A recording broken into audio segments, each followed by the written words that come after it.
Le terme « l'homme caché » n'est qu'une expression employée, mais reconnaissons immédiatement qu'il établit une distinction entre l'homme intérieur et l'homme extérieur, dans un sens différent de celui qui lui est donné en dehors des Écritures. Ce n'est pas la distinction des psychologues ou des philosophes, qu'ils soient anciens ou modernes, païens ou chrétiens. Pour eux, l'homme intérieur c'est l'âme et l'homme extérieur c'est le corps.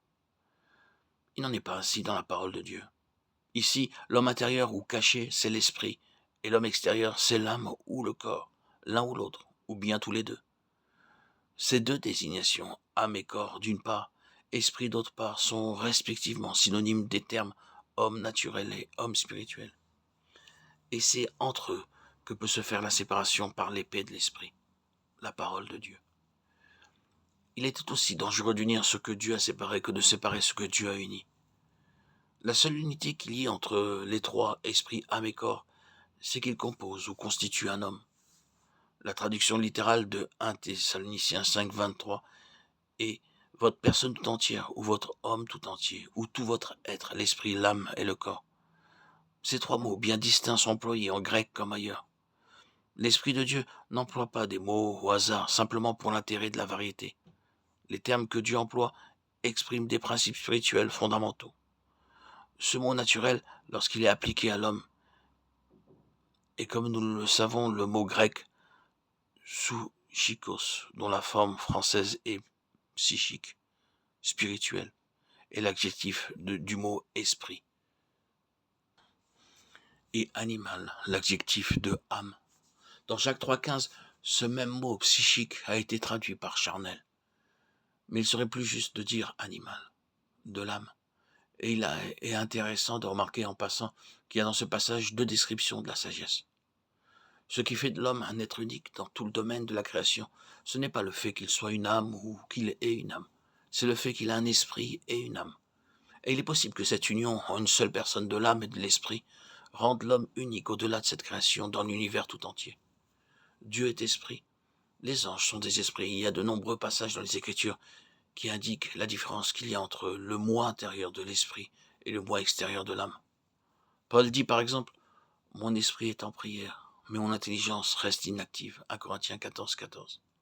Ensuite, dans 1 Corinthiens 2, 14, il dit que l'homme naturel, psychique, n'accueille point les choses qui sont de l'Esprit de Dieu. Et il ne peut les comprendre, parce que c'est spirituellement qu'on en juge.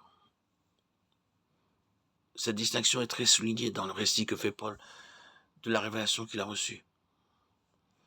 J'en reviendrai pourtant aux visions et aux révélations du Seigneur. Je connais un homme en Christ qui fut, il y a 14 ans, ravi jusqu'au 3e ciel. Si ce fut en son corps, je ne sais, Dieu le sait.